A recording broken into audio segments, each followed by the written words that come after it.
Igan, pinalawak ng gobyerno ang United Package for Livelihoods, Industry, Food and Transport o APLI program.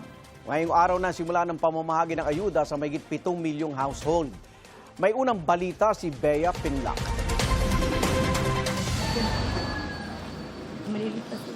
Daluha ang 4-piece beneficiary na si Marites nang balikan niya ang panahong sadlak siya sa hirap habang mag-isang tinataguyod ang 6 na anak.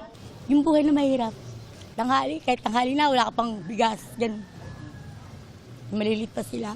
Mahirap. Super talaga. Pagkatsagaan mo lang talaga, kinayak talaga. Si Jessie na minimum wage earner ang asawa at benepisyaryo ng walang gutom program, umaaray sa pagmahal ng mga bilihin. Kaya malaking tulong aniya ang ayuda. Pandagdag gastos. Mahal po ng bilihin kasi ngayon po, pandagdag din po sa baon nila. Hindi lang po kasi pagkain ang iniisip, lalo pag nagkasakit yung bata.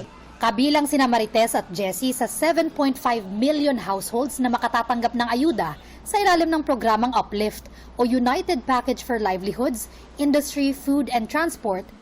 Ang mga tulad nila na 4-piece at walang gutom program beneficiary, isang beses lang makakakuha ng 2,000 pisong ayuda sa ilalim ng Uplift program. Naabisuhan na si Marites na simula sa Martes, pwede na niyang makuha ang 2,000 piso sa kanyang Land Bank ATM. Merong advisory ang program na management office saying that pwede na silang pumunta sa kanilang mga land bank branches. May ganyang notification.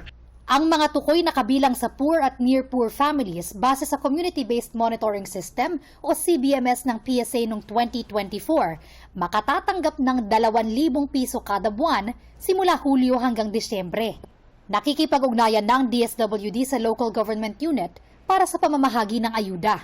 So similar to what we did in the cash relief assistance, we coordinated with the local government units for the identification of payout sites and for yung additional manpower and of course security.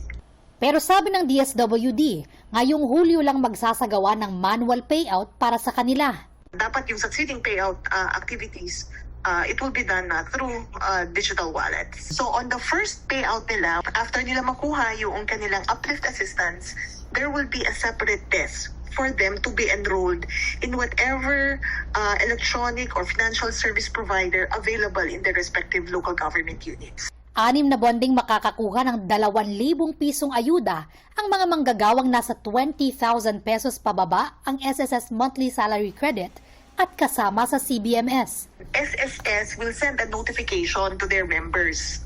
Meron palang app ang SSS eh. So, dun sa app, may ilalabas na notification and mag-i-email din ng SSS dun sa qualified beneficiaries. Ang requirement kasi niyan, dapat meron siyang special disbursement account with SSS. So, lahat ng kanilang uplift assistance will go through that platform. Ito ang unang balita. Bea Pinlac, GMA News.